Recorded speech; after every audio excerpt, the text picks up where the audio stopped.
C'est mes dernières heures en Géorgie. Et bon, j'ai passé une très bonne soirée avec un couple de Géorgiens qui m'ont expliqué leur vie durant l'époque soviétique et puis leur vie maintenant. J'ai appris beaucoup de choses. Bon, naturellement, ils goûtent la liberté. Ils passent en fait 4 mois de l'année à Goa, qui est une enclave portugaise, une ancienne enclave portugaise en Inde, au bord de la mer. Et le reste du temps en Géorgie, ils fabriquent des vêtements en cuir. Des gens très cultivés, très ouverts. Ils ont beaucoup voyagé. C'est vrai que le voyage profite forcément à l'ouverture d'esprit. Il fait beau, en tout cas aujourd'hui. Hier, il a plu beaucoup. La nuit fut froide. Donc là, je vais sur Batumi, puis après, je passe la frontière turque. Batumi, je suis à 25 km de la frontière, vers Sarpi.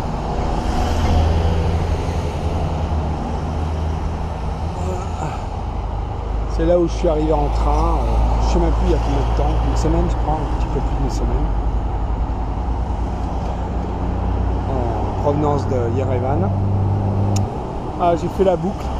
Maintenant, direction Istanbul. Je suis dans une petite station balnéaire à la frontière. Il n'y a pas grand monde sur la plage. Je ne sais pas si vous entendez la musique, l'ambiance. Mais la côte est belle. C'est vraiment ce climat subtropical, c'est top.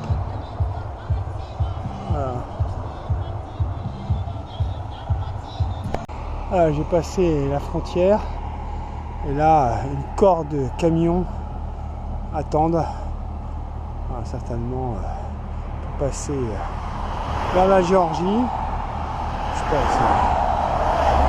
Donc je suis en train de longer la côte et déjà dès la frontière un certain nombre de symboles montrent la puissance du voisin turc par rapport à la Géorgie. Déjà je trouve tout de suite un minaret, une deux fois deux voies à l'asphalte impeccable, et la possibilité d'échanger mes laris géorgiens contre la livre turque. J'aurais dû le faire avant la frontière. Ça montre la puissance politique et économique de la Turquie par rapport à la Géorgie. Voilà. Donc 35 ans après ma première venue en Turquie, je vais certainement découvrir forcément un autre pays. Donc là, j'ai pris la facilité dans cette fin de voyage de longer la côte. Je me sens assez incapable de repartir dans la montagne. Donc j'ai profité de cette fin de voyage le mieux possible. J'ai l'appel à la prière du Muezzin. Voilà. J'aime cette voix dans une ville de frontières. Elles sont jamais très belles, ces villes de frontières.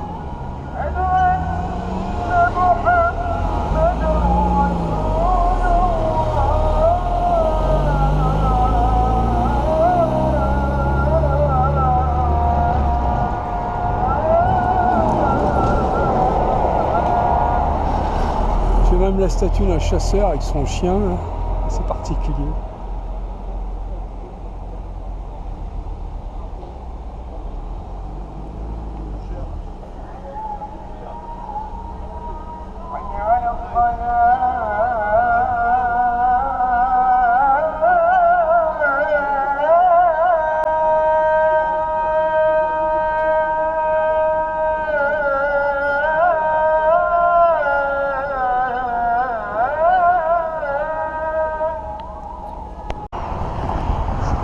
toujours la côte.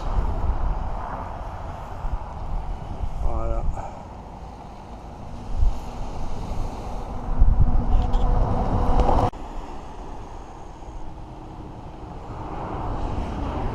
Voilà. En face, il y a la Bulgarie. De l'autre côté, la mer.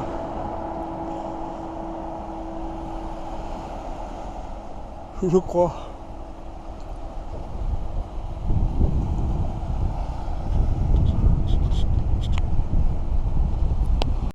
Ce qui est agréable sur cette route de bord de mer, c'est que je peux m'arrêter facilement pour me baigner. Et en plus, là, je viens de trouver un endroit avec des douches. Voilà, je suis dans une ville, je me souviens plus du nom. C'est des fils, les villes. Donc, je vais faire trempette avant de reprendre la route, je pense, sur une trentaine de kilomètres. Il est quelle heure? Il est 3h05. Voilà. Vers 5h, je m'arrêterai.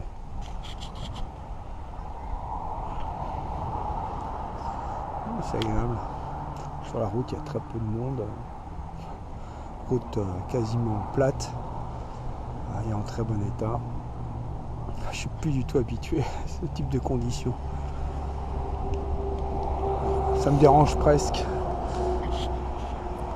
Voilà, je suis à Ardezen. Bon, en fait, première nuit de bivouac en Turquie.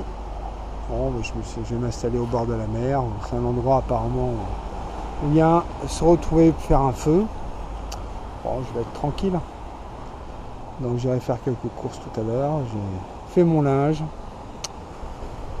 Et puis voilà, je vais devoir commencer à m'installer tranquillement. Bon, je suis content parce que finalement l'option de suivre la côte est la bonne, parce que je vois qu'il y a plein de nuages noirs en montagne. Et c'est jamais très bon, c'est des orages, de la pluie certainement qui se prépare ou qui s'est déjà déclenché, alors que il fait très beau sur la mer. Donc je devrais être tranquille cette nuit.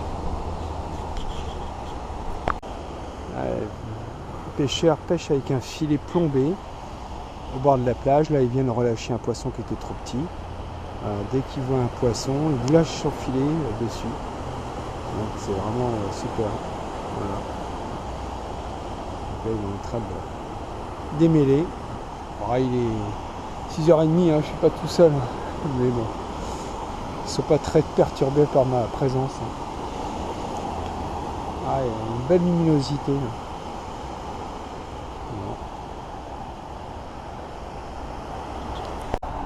La ville illuminée depuis mon bivouac à côté de la mer.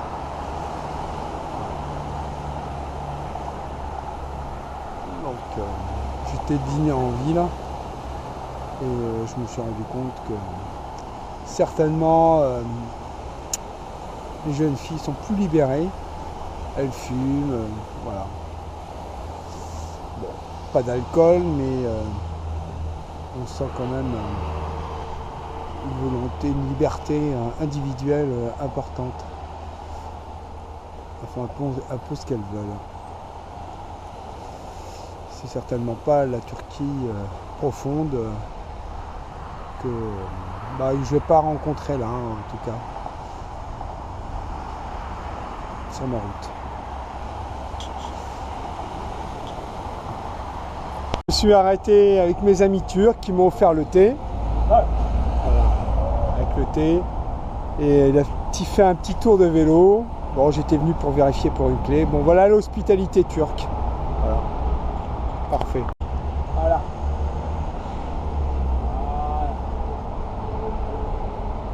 C'est bon? Oh. Ah, good. Donc je suis dans un peu le bazar de ces villes côtières où on trouve un peu de tout. Alors, puis là je me dirige vers la mosquée de la ville. Donc je suis plutôt dans des villes forcément par rapport à la Géorgie et à l'Arménie plutôt riches. Hein. Je suis à la mosquée de la ville. Et la mosquée, c'est aussi le lieu de rencontre où on boit le thé, il y a des commerces. Là, il y a appel à la prière du muezzin.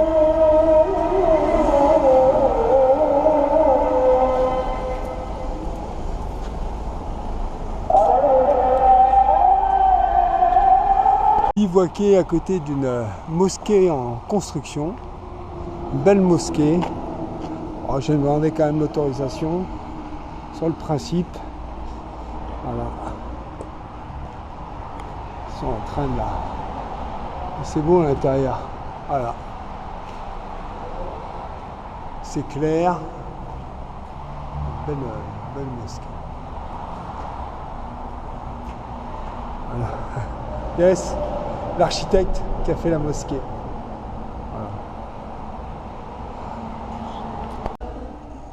Voilà. Je me suis installé dans un restaurant à côté de mon bivouac, là, à côté de la mosquée. Oh, il n'y a pas grand monde. Hein. J'ai une super vue sur la mer.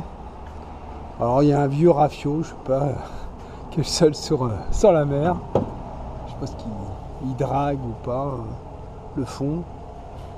Voilà, mais sinon, c'est l'immensité, l'étendue. Alors on a quand même une super vue là pour dîner. J'ai pris des poissons grillés, une salade.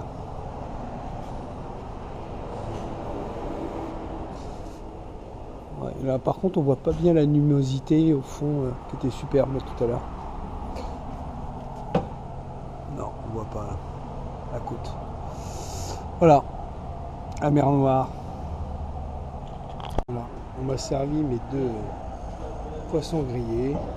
Là, on voit les oiseaux là, marins qui rasent l'eau, la recherche des poissons.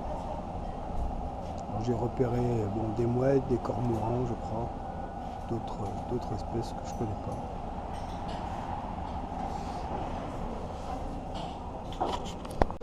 pas. Je prends le thé ce matin, là, j'ai eu mal à me réveiller. Voilà, avec le barbier derrière, il va falloir que j'y aille bientôt. Et puis le café, voilà, turc, qui est là. Voilà. C'est bien agréable le matin de pouvoir prendre son petit café. J'ai encore été invité par le patron. Voilà, je n'ai pas payé le thé. Voilà l'hospitalité turque. Merci.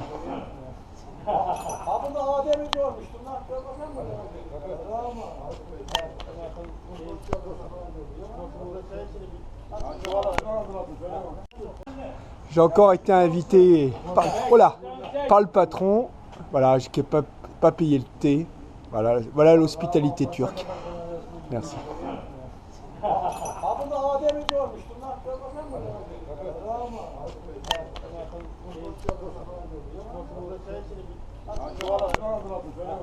Là, c'est des noisettes. Et le monsieur m'a donné une poignée de noisettes, gentiment. Ils vendent, apparemment c'est la région où on vend des noisettes. Donc il remue avec sa pelle. Voilà. Donc je me suis arrêté à un café encore une fois. What is your name? Gürkan. Voilà, qui m'offre les gâteaux, le thé, hein, tout ça avec l'hospitalité turque. Merci. Thank you very much.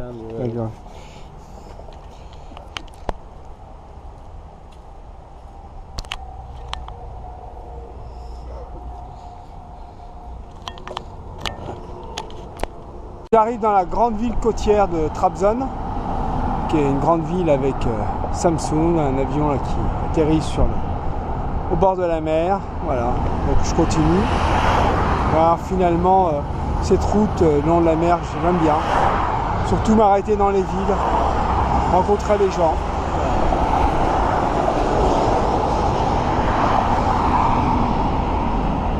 Il y a encore une mosquée en construction, c'est pas ce qu'on connaît dans nos pays.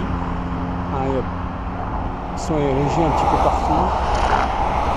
des endroits très visibles, notamment en bord de mer ou en hauteur. Très jolie la route. Et ce qui est étonnant avec cette mosquée, mais c'est vrai que j'en avais vu d'autres, c'est qu'il y a le drapeau turc au-dessus, accroché entre les deux minarets. Et pourtant, l'islam n'est pas une religion d'État en Turquie, mais voilà, on peut se poser quand même là des questions sur le lien entre l'État et la religion musulmane sunnite. Voilà, je me suis installé dans un petit port, voilà, avec une super baie. C'est un café important. Voilà. Très belle baie.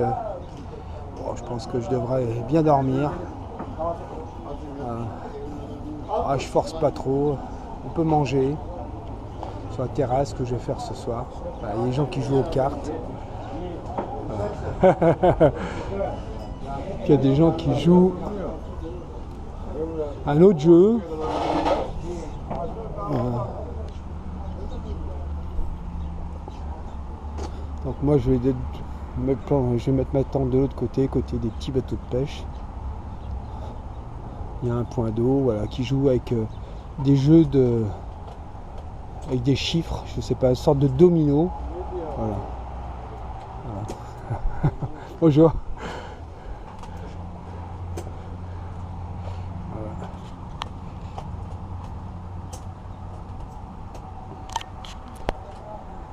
Ouais, tout le monde joue hein, dans le café, voilà. On joue aussi aux dames.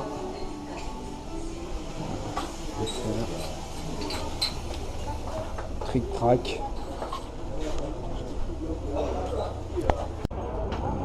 Voilà.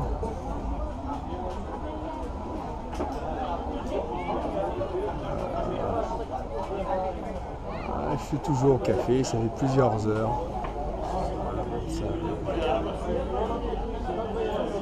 La nuit commence à venir. C'est vraiment très agréable.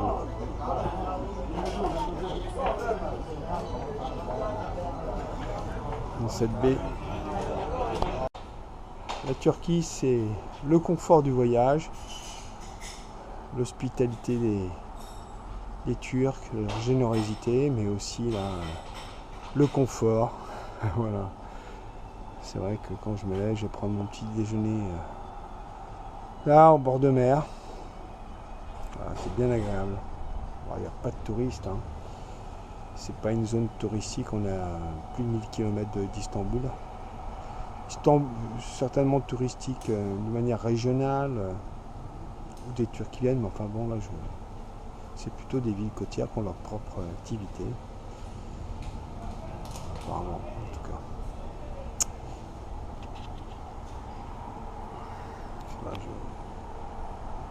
Là, je vois pas beaucoup de touristes.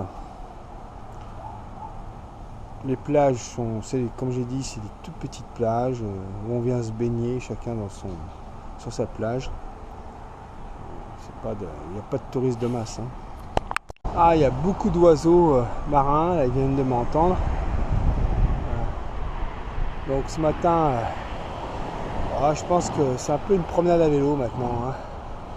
Il y a quelques montées, mais pas grand monde sur la route.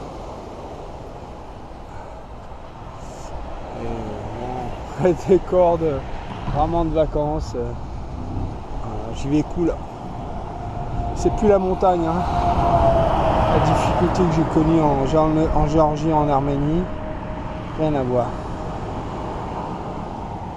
Il y a tout à portée de main. C'est beaucoup moins, comment dire, rude. Beaucoup moins, peut-être aussi beaucoup moins typique dans le mode de vie. Même si quand on va dans les villes, c'est vraiment typique quelque part quand même, rien à voir avec la France. Hein. Voilà, je vois pas des gardiens à cheval, les vaches traverser la route, les cochons, les chevaux. Non, là c'est beaucoup plus ordonné, hein. Formaté à l'occidental.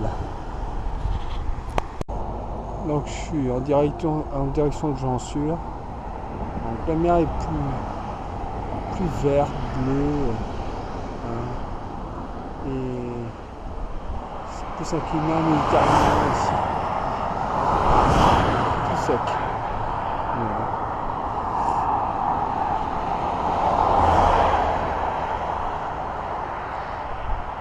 J'étais sur une petite plage au bord de la route. Voilà.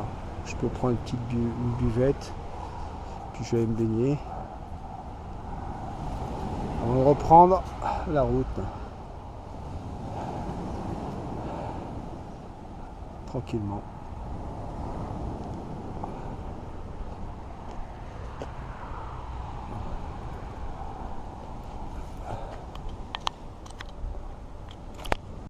Dans toutes ces villes côtières, il y a des petits jardins, voilà, on peut s'asseoir, prendre le thé au bord de la mer. C'est vraiment très agréable. Je regarderai en France l'aménagement de toute cette côte à l'est de la Turquie, qui date d'après l'architecture des années 60, 70 et puis après. Je trouve que c'est une belle réussite. Donc c'est une ville agréable à vivre. Voilà. Bon, je vais essayer de trouver un petit restaurant pour manger midi. Du poisson par exemple. Un figuier. Ouais, c'est bien, beaucoup plus méditerranéen. Là. En arrivant à Yuduglu, il y avait toute une bordure de jasmin le long de la route. Quel parfum! Parfum vraiment agréable.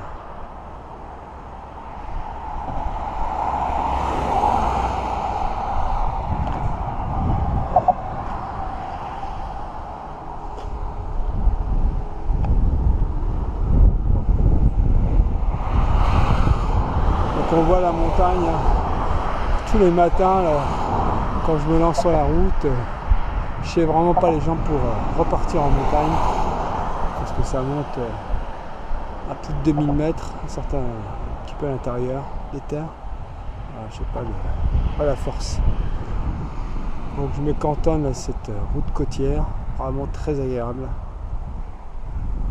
Finalement, il y a assez peu de monde sur la route. J'en profite pour m'arrêter dans les petites criques, dans les petits ports, en ville. Alors, je me suis arrêté dans un restaurant au bord d'une petite crique. Sur chaque rocher, on voit le drapeau turc. C'est vraiment une crique agréable.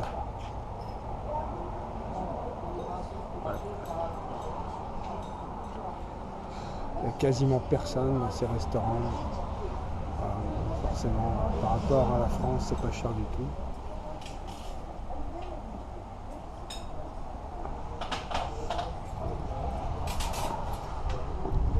Thank you.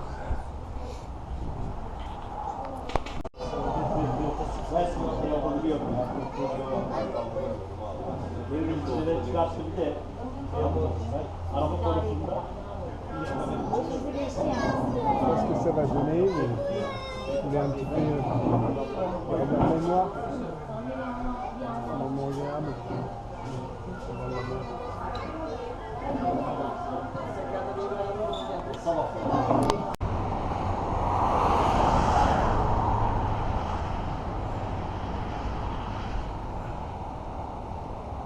Voilà. Ce bord de mer, les figuiers, il y a de plus en plus de figuiers. Ça, je dirais qu'on s'oriente plus vers un climat méditerranéen, même si il y a toujours la présence subtropicale, humide. Et puis, c'est très vert. Il y a une petite crique où il y a quelques gens qui se baignent. C'est vraiment idyllique, cette région. Idyllique.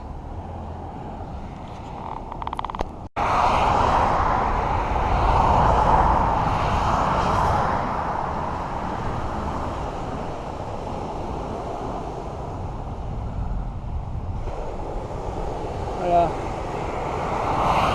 Première petite île que je vois au bord de la route. Voilà.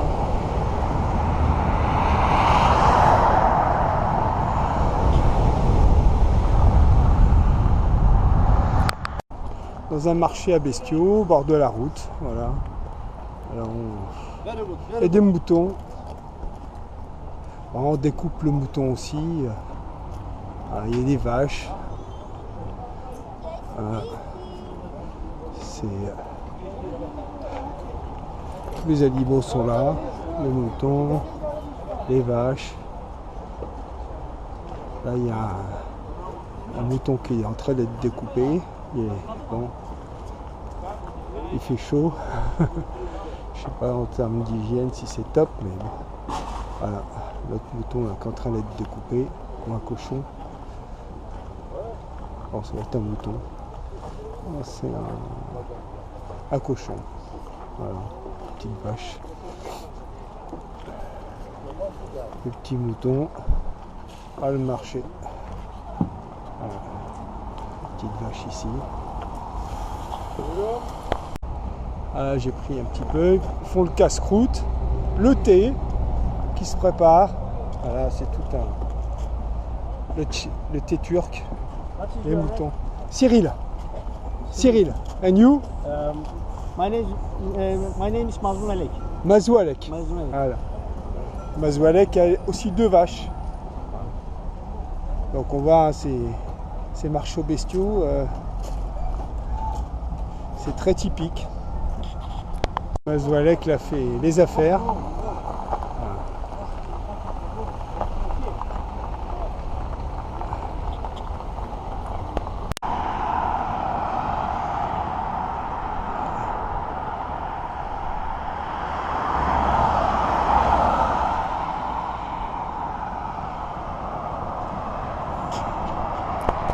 Ce soir, bon, je vais encore dormir près de la plage.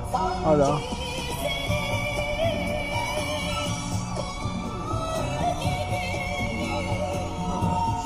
Sur un bar.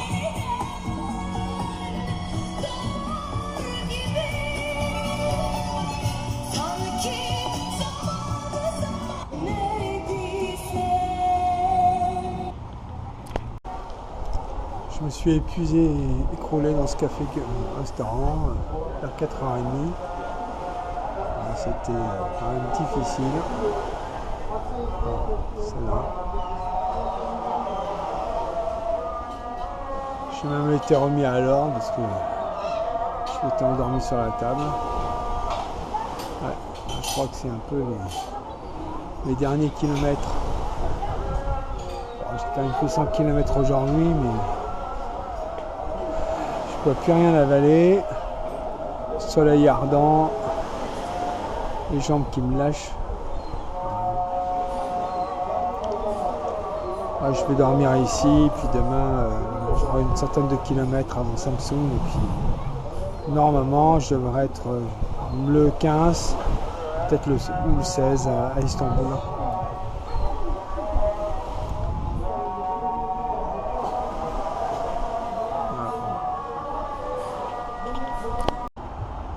Coucher de soleil à Gersum,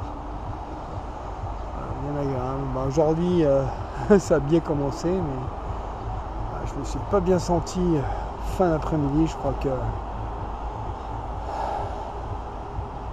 je suis un peu épuisé finalement là par les 3 premières semaines. Et même si la cadence est quand même très tranquille, je suis en train d'avoir le contre-coup des efforts. Alors, j'ai dû avoir un coup de chaud, même si j'essaie de m'hydrater énormément.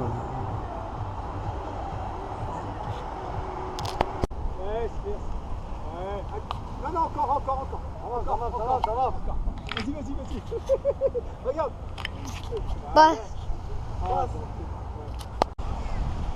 Alors, j'ai installé ma tente. Au bord de la plage. Il y a les familles qui viennent, il est quelle heure là, 6h, qui viennent dîner. Bon, ça se vide un peu. Voilà. Bon, je serais peut-être moins téméraire dans l'eau parce que sur l'écriteau, il y a marqué qu'il y a 12 personnes qui ont perdu leur vie avec un courant qui emmène au large. Bon. Donc on va peut-être pas tenter le diable. On va rester tranquille. Bon, je suis un peu en pente, mais bon, on va se satisfaire de ça quand même. J'ai de l'eau à côté, il y a même une prise électrique. C'est le grand luxe, hein, pas grand monde.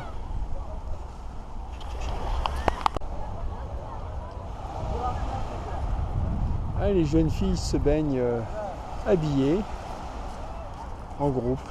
Voilà, elles sont entre elles. Et les garçons d'à côté.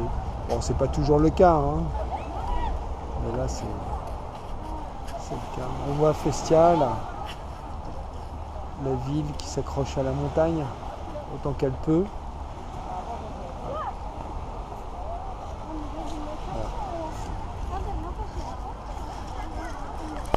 Je suis arrivé à Samsun, la fin de mon voyage à vélo. C'est une grande métropole de près d'1 million d'habitants. Donc là, je dois aller à la gare de bus pour aller sur Istanbul à 800 km. Je dis que je suis usé. Je me suis arrêté toutes les heures, j'en peux plus. 130 km aujourd'hui. Je sais pas si j'aurais pu faire une étape de plus.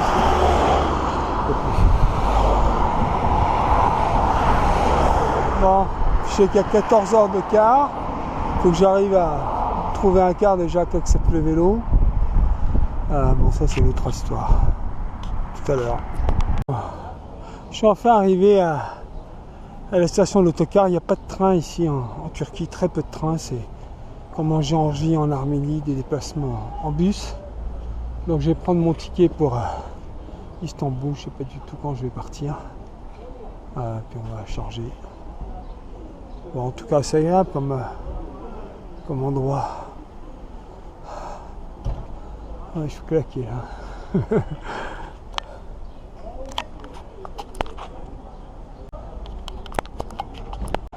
Je suis dans le grand hall de la station de bus. Bien, thank you. France. France. Yes. Yes, holiday. Thank you. Donc je suis dans la station de bus. Départ ce soir 22h30. Apparemment le vélo pose pas de problème, on verra sur place. Et arrivé à Istanbul à 10h du matin. Donc là c'est ici que je termine mon périple à vélo, les 2000 km, donc on peut dire les 2 tiers de montagne. Et je crois que cette dernière étape, c'est un peu l'ultime étape. Je ne sais pas si je peux aller tellement plus loin. Là, je suis un peu usé. Bon. Donc Istanbul, ça va être le repos pendant 12 jours. Fini le vélo. On va lui mettre le vélo de côté.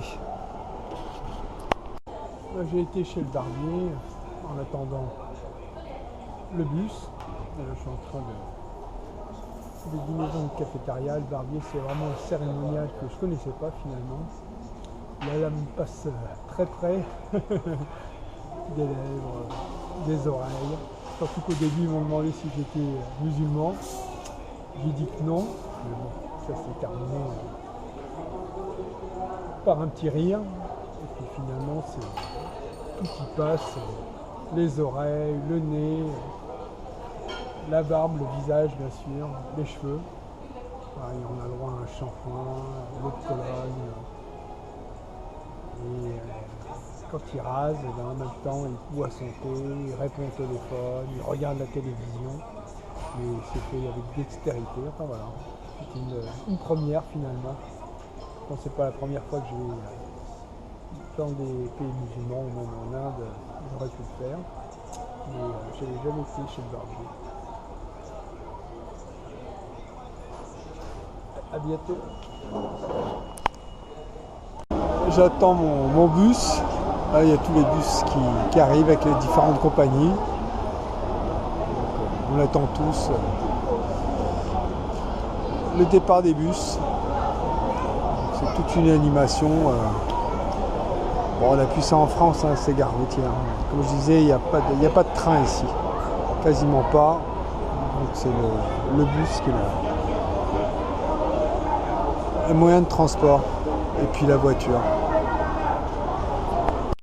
J'ai réussi à glisser le vélo dans le car. Bon, heureusement qu'il n'y a pas trop de bagages. Sinon je crois que j'aurais pas pu prendre le car.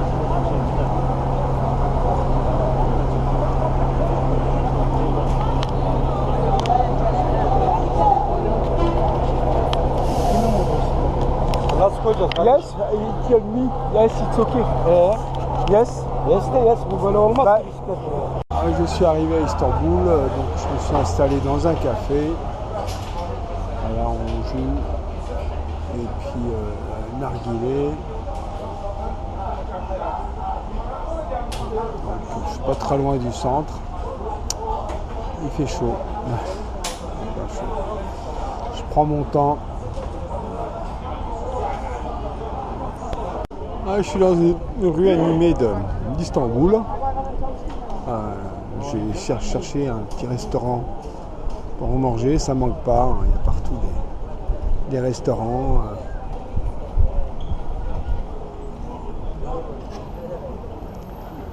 Il y a musique en plein air. Ça bouge. C'est très très animé.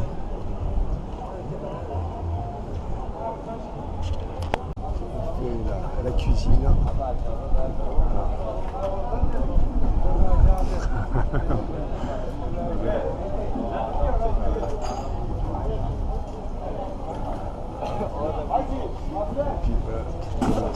Je suis dans le quartier animé de Yenkipi. Beaucoup de vêtements, magasins de vêtements et puis des restaurants. Je me rends compte de quelle façon l'architecte qui a créé l'horloge a complètement coupé la perspective de la belle mosquée ottomane qui est derrière. C'est vraiment du gâchis dans la perspective de l'avenue. Il n'a pas pensé en urbaniste. Il a pensé seulement à son horloge de béton. Les moutons tournent sur les broches. C'est vraiment la consommation de viande à outrance. Viande de mouton naturellement. Shish kebab. Et puis aussi un petit marchand de pastèques. Moi je vais prendre des kilos, là je vais succomber à la pâtisserie orientale. Superbe. Des locaux.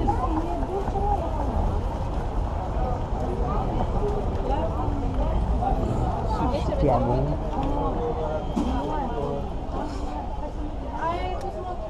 Avec des locaux.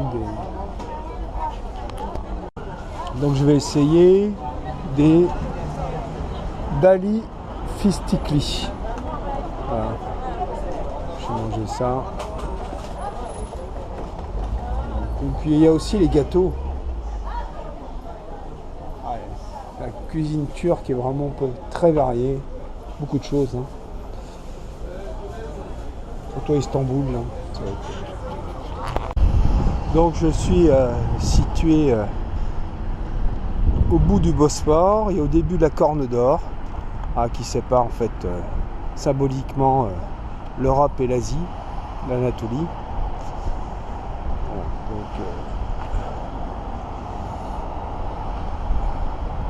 Là j'ai rendez-vous avec Akin qui m'invite à dormir chez lui ce soir, et puis demain je dois prendre l'appartement que j'ai loué pour 2 semaines avec ma famille.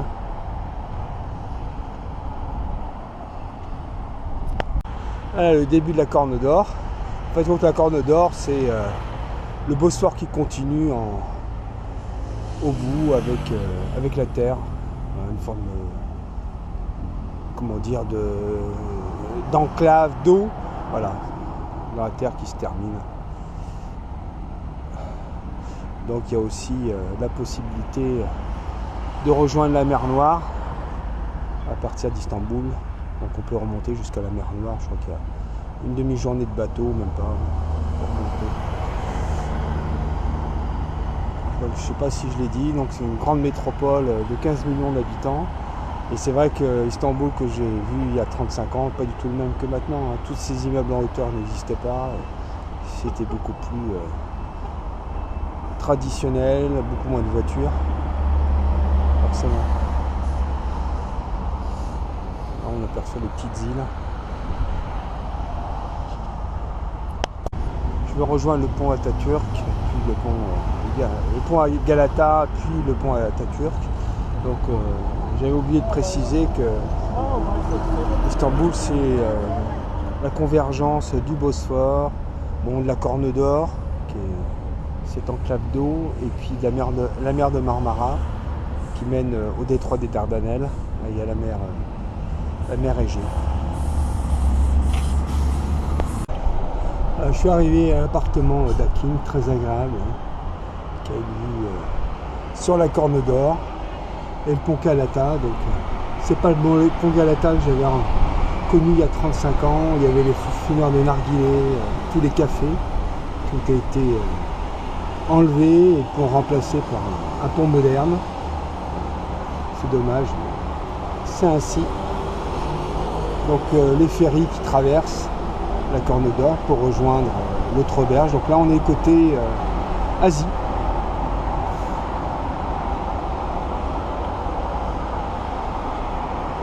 C'est une vue superbe sur les mosquées.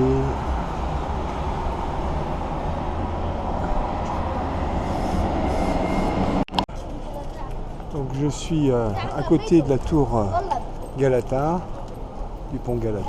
Voilà, une rue. Elle est spécialisée dans le luminaire. C'est un quartier très agréable, très vivant. Je suis même passé devant une synagogue, ce qui montre que les religions sont présentes. J'avais déjà vu une église hier. Toutes les religions sont présentes à Istanbul.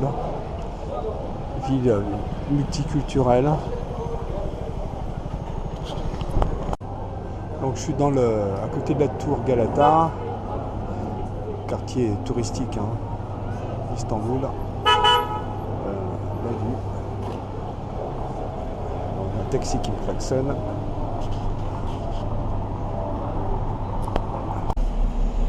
Donc la vie, la nuit, la Corne d'Or avec Topkapi à gauche.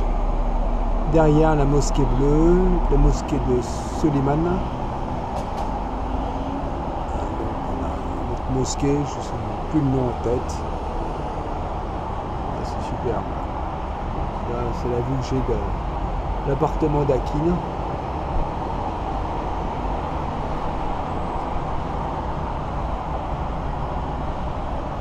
J'étais étonné par le nombre, sur le plan, par le nombre d'églises qu'il y a à Istanbul. Église orthodoxe et église catholique.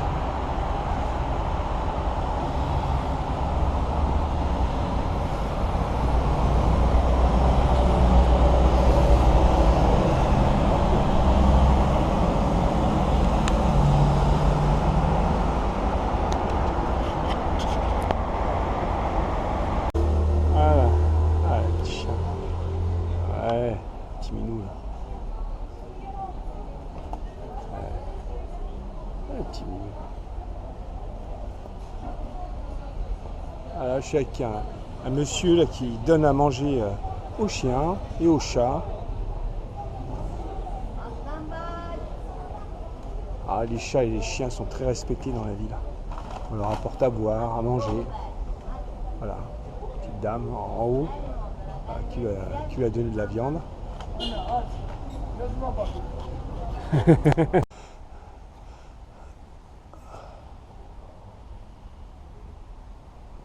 suis à l'intérieur d'une mosquée, une mosquée du XVIe siècle.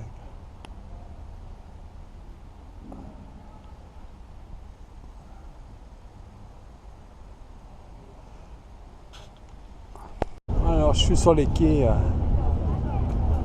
sur une rive de la Corne d'Or. Donc on aperçoit une mosquée.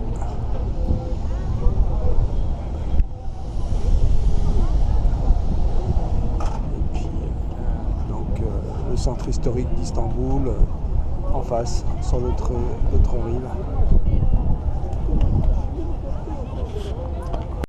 Donc j'ai pris un bateau et donc on quitte la Corne d'Or. On va aller vers le Bosphore et puis après on ira au bord de la mer juste à la lisière avec la mer de Marmara. Là, on va chercher 2-3 passagers. C'est une sorte de ferry. Pendant 2 heures on fait le tour de la ville en bateau.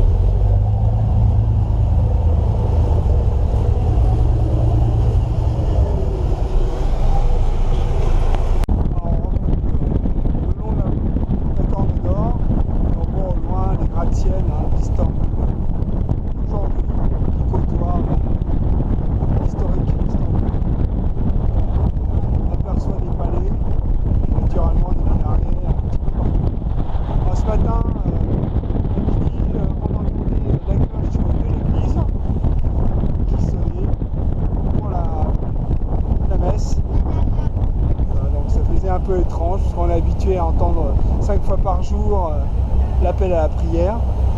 Aujourd'hui c'était les cloches de l'église qui sonnaient.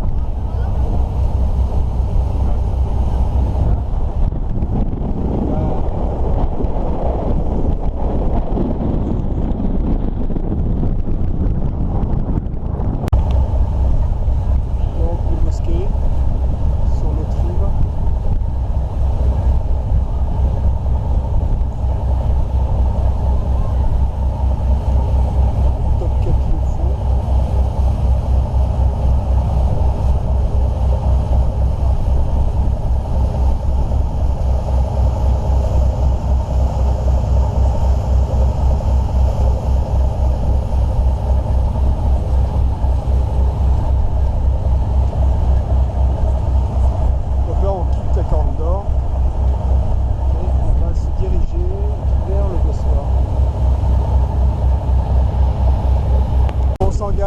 Dans le Bosphore, l'arrivée en face c'est le côté asiatique et derrière moi ça sera donc le côté forcément européen.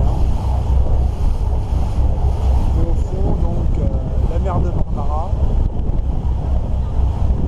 avec des îles déjà qu'on aperçoit.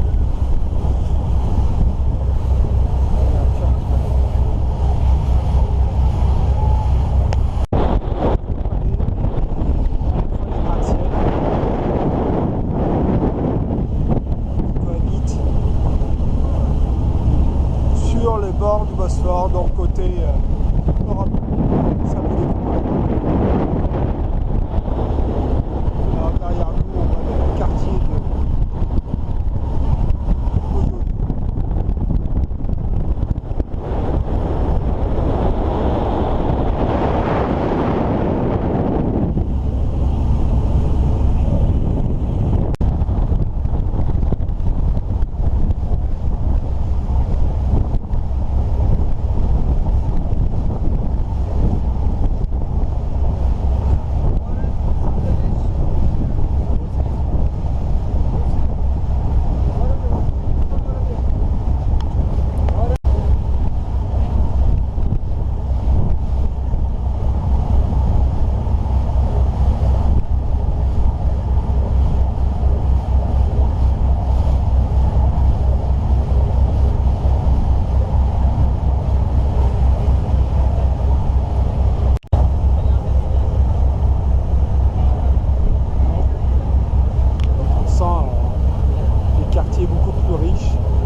Galata avec les pêcheurs, le quartier Boyoglou,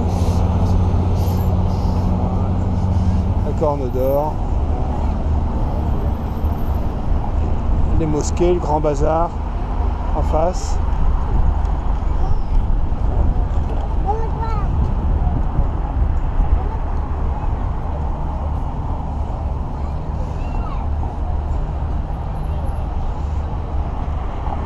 Passage, un peu de monde pour passer sous la place pour aller vers le Grand Bazar. Donc c'est vraiment le Grand Bazar.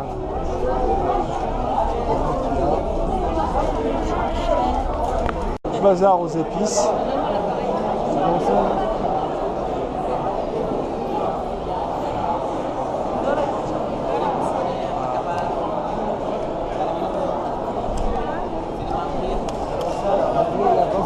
Bazar aux épices, de la milieu.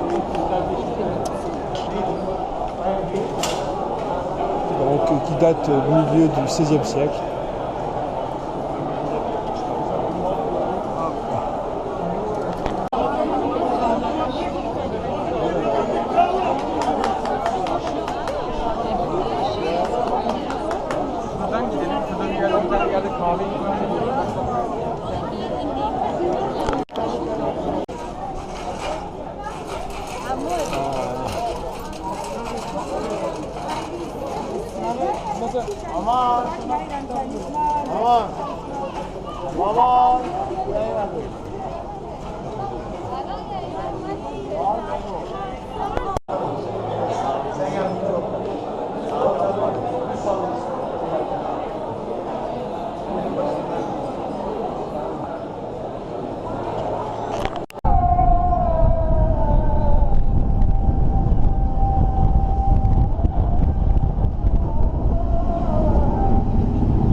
Donc je suis place Taksim, beaucoup de monde.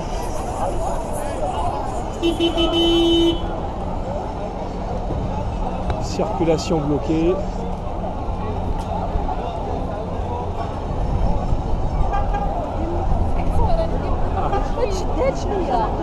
Donc ça c'est l'avenue principale, j'ai oublié le nom, là, qui mène à la place Taksim, qui est noire de monde. Les Stambouliotes sortent la nuit.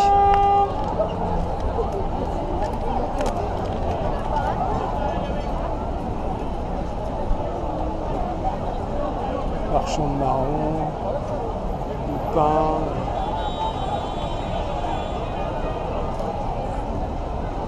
Là c'est la place Taksim qui est assez grande. Et la mosquée qui est en construction. En rénovation plutôt, complète.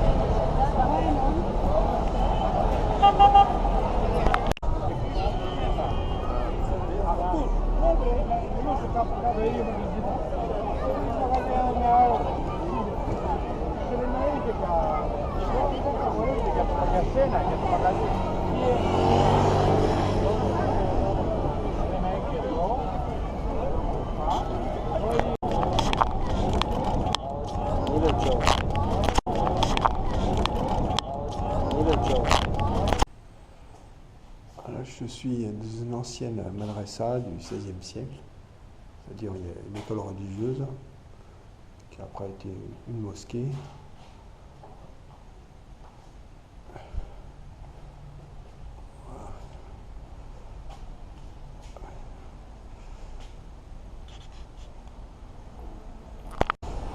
Une madrasa du XVIe siècle.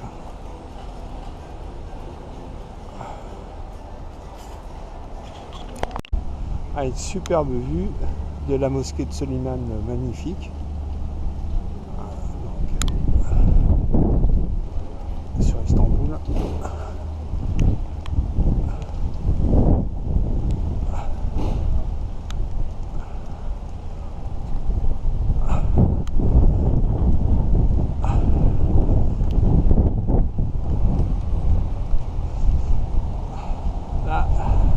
L'Empire ottoman est tout son apogée en termes de culture, militaire, des arts.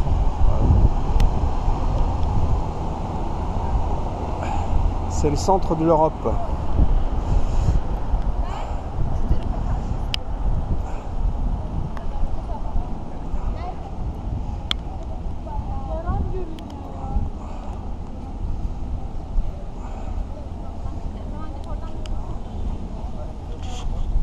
L'intérieur de la mosquée de Soliman le Magnifique, enfin l'intérieur disons, mais pas l'intérieur extérieur.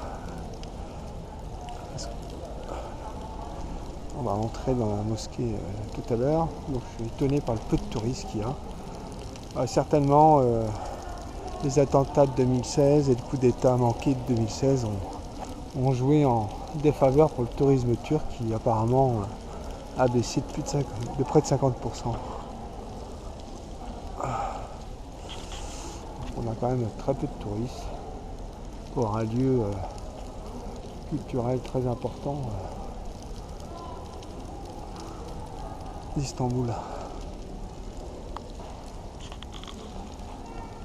Ah, ouais. La mosquée est fermée aux visiteurs. Voilà. Elle est ouverte à quelle heure? 14 h. À l'intérieur de la mosquée de Soliman le Magnifique.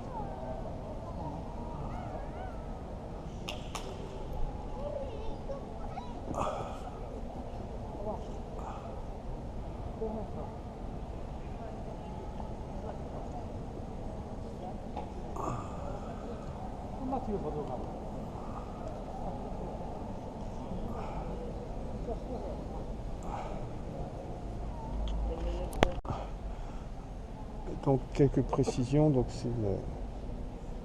cette mosquée a été construite entre 1550 et 1557 et le diamètre du dôme est de 27 mètres et de sa hauteur est de 48 mètres 50.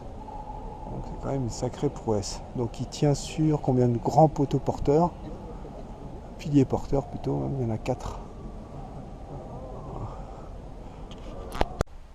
Alors je suis à Éphèse, le site archéologique.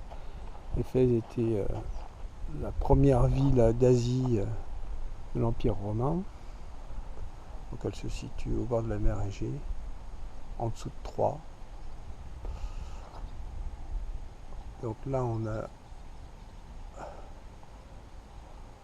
les bains romains. Et là on a l'église de Marie. L'église qui a été érigée en 450 après Jésus-Christ.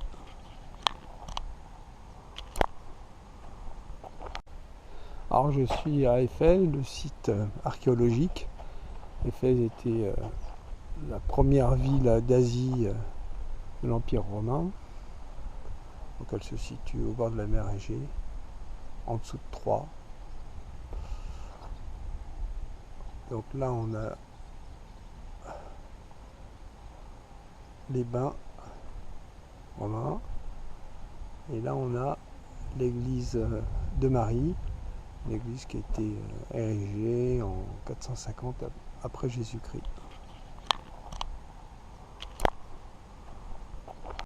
Donc voilà la rue principale qui menait au port. Le port en fait c'était un port artificiel qui a été créé au IIIe siècle avant Jésus-Christ et qui par un canal menait à la mer, sur la mer Égée. Donc là je suis dans le grand théâtre, à l'époque romaine,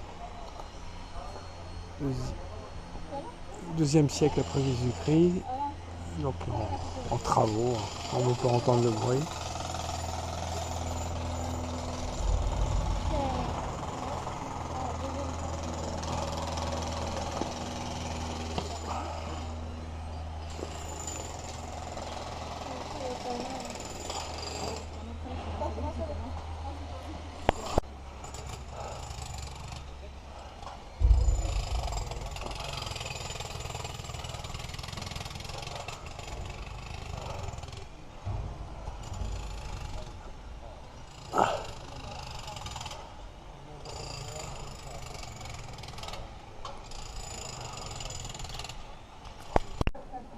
La librairie, Donc ces monuments a subi comme les autres tremblements de terre qu'ils ont détruits, et puis ça a été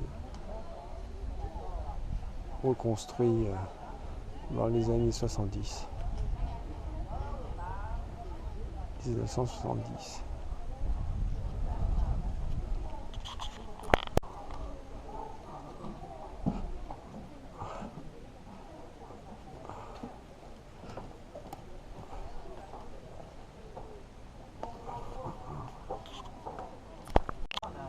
Les latrines publiques.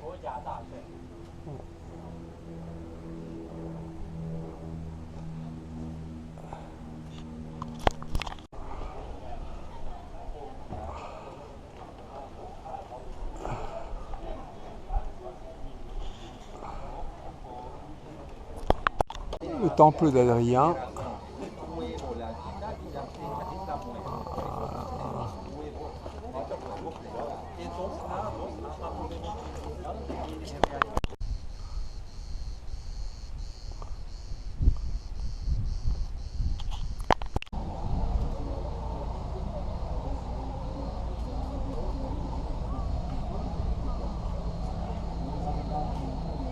La reconstitution de la ville à 500e.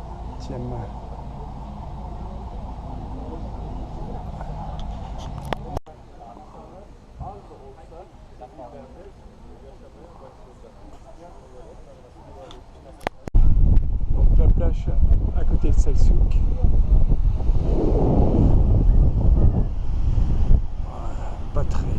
Pas beaucoup de monde, mais beaucoup de mégots de cigarettes comme déchets sur la plage. Oh, le sable est brûlant.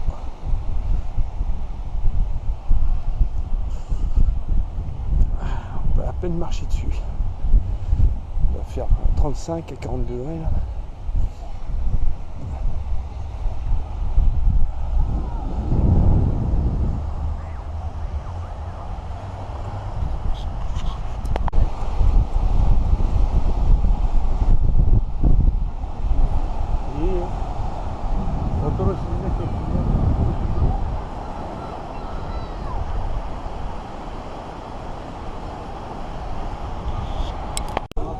L'église Sainte-Sophie.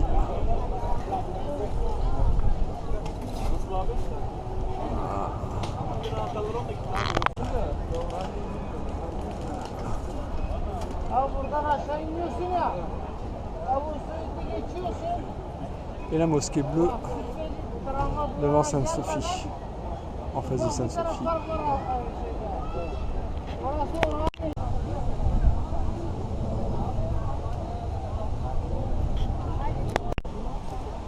Alors Sainte-Sophie, qui a servi d'église pendant 1000 ans et de mosquée 500 ans, a été construite en 360, une basilique.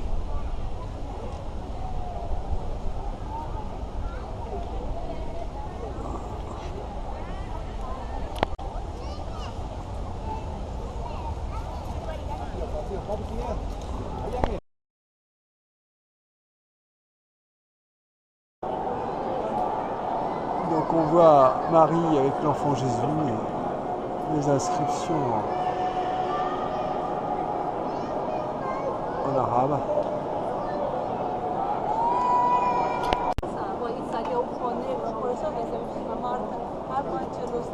Ah, il y a l'ange Gabriel aussi à droite.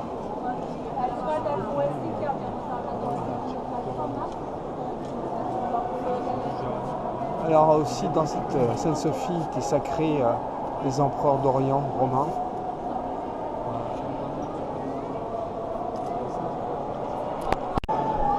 L'intérieur de Sainte-Sophie est d'un balcon. Donc j'ai oublié de préciser que Sainte-Sophie brûla 2 fois et l'édifice final reconstruit date de 550. Le dôme est à peu près une cinquantaine de mètres du sol en hauteur. Et même la première fois, une première tentative, le dôme s'écroula et l'architecte le reconstruit 2 ans après. Donc là, ils sont en train de restaurer les peintures, les mosaïques et les marbres. À la gauche, on voit à droite, avant restauration et après restauration. La vue sur la mosquée bleue d'une fenêtre de Sainte-Sophie.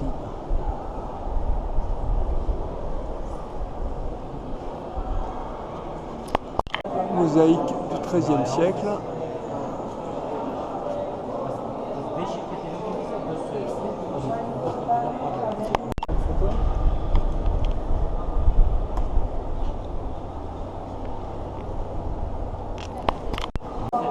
Alors on voit la Vierge Marie à gauche, au centre Jésus, Jean-Baptiste à droite.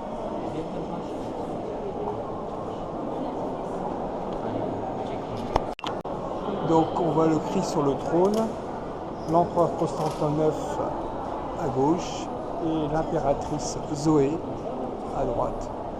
Donc on voit bien le rapport entre le pouvoir de l'empereur et le pouvoir divin, le rapport direct.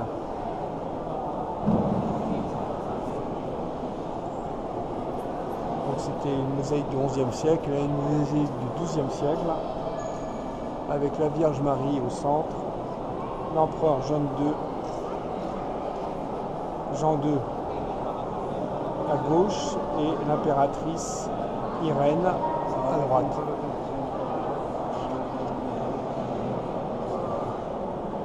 Là c'est le XIIe siècle. La place devant le Grand Bazar. Ça s'active.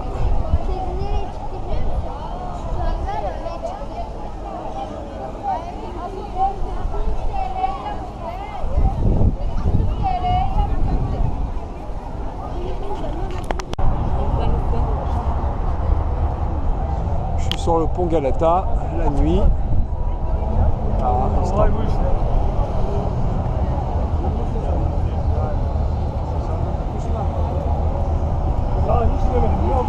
C'est vraiment une ville assez extraordinaire. Plein de contrastes.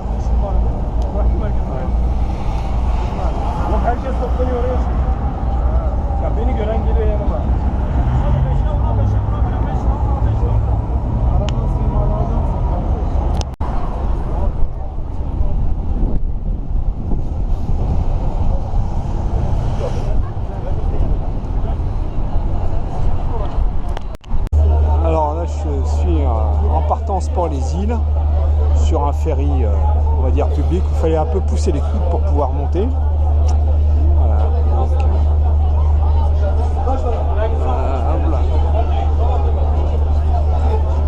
donc là, on est dimanche. Les Turcs partent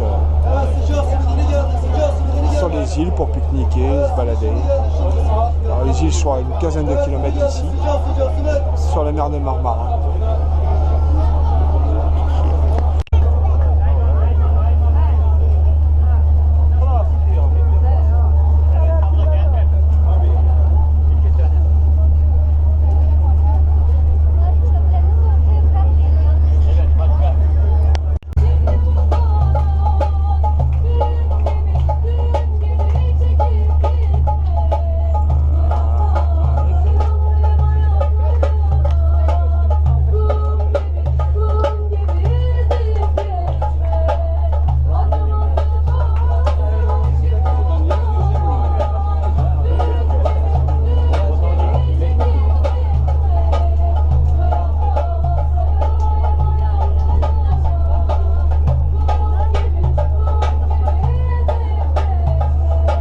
Istanbul, voilà, direction des îles. Donc on a de la musique sur le bateau.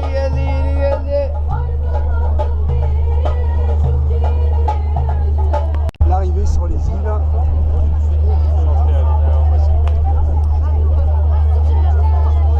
Il y a 4 îles, là c'est la plus petite.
Alors, on se déplace en petite scooter électrique et à cheval, en calèche, à l'intérieur de l'île.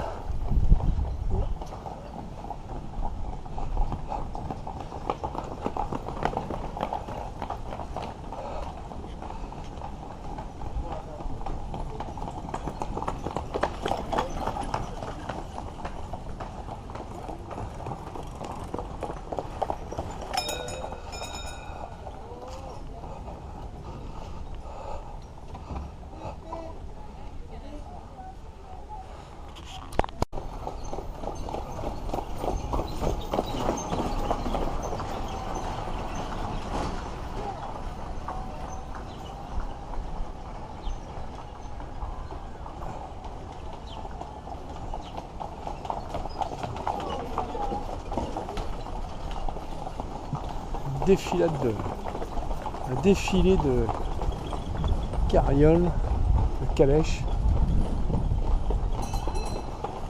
font la course entre eux.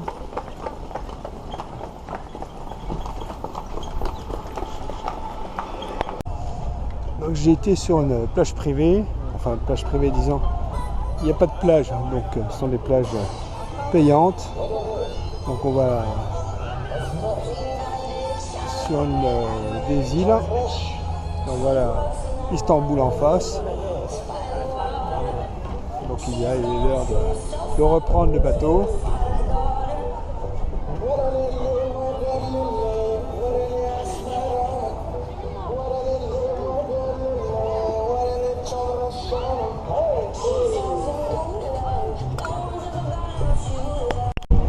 Coucher de soleil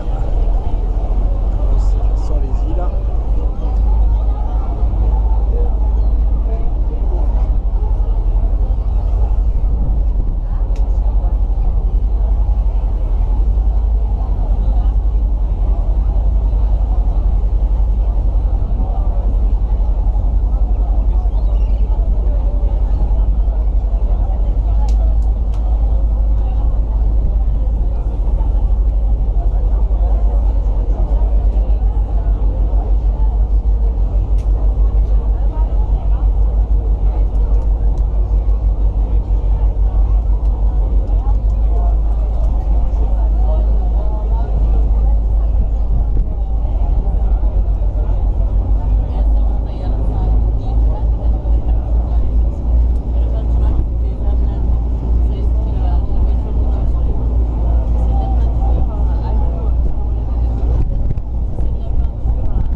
Ah, j'ai pas de zoom.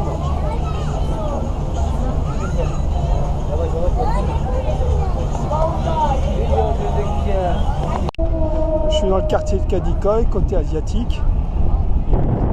Ce contre-jour, carré, une mosquée ottomane. Şöyle şuradan güneş şuradan geliyor ya. On va prendre le ferry pour rejoindre l'autre rive, côté occident.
Je suis dans le quartier d'Ushkuda, côté asiatique.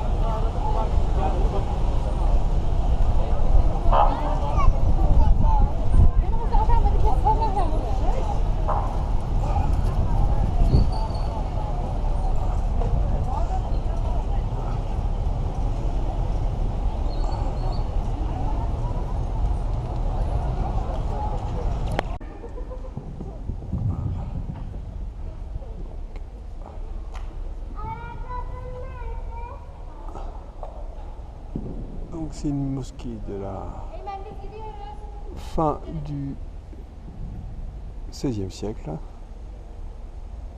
début XVIIe. Donc on voit les enfants s'amusent à l'intérieur, bon ça dérange personne. Voilà, sur les tapis.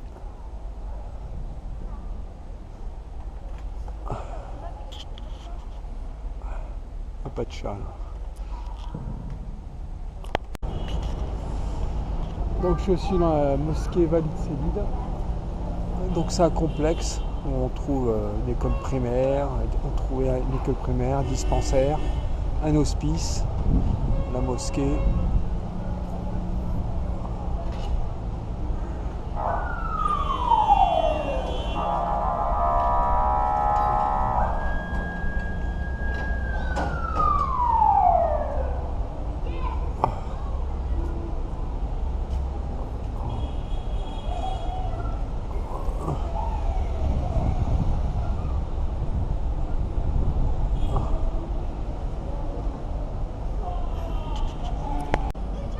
L'intérieur.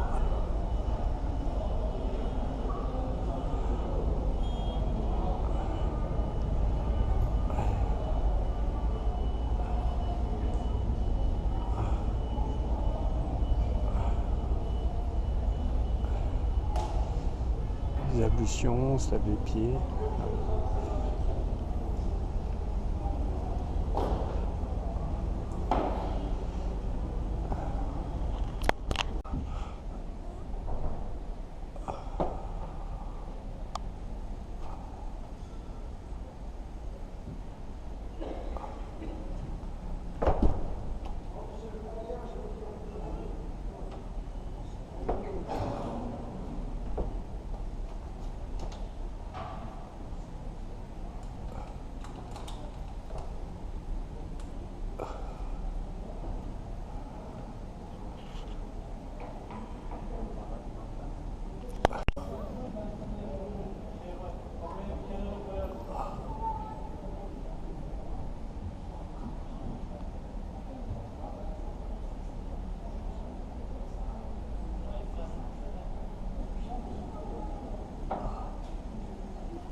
Donc là c'est l'heure de la prière.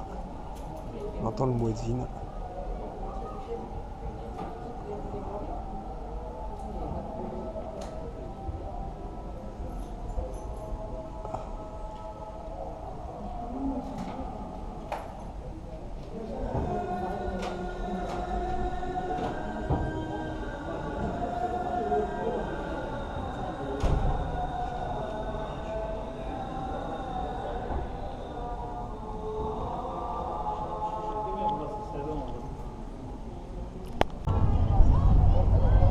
Je quitte le quartier d'Ushkuda, quartier aéré, agréable, sur la côte côté asiatique.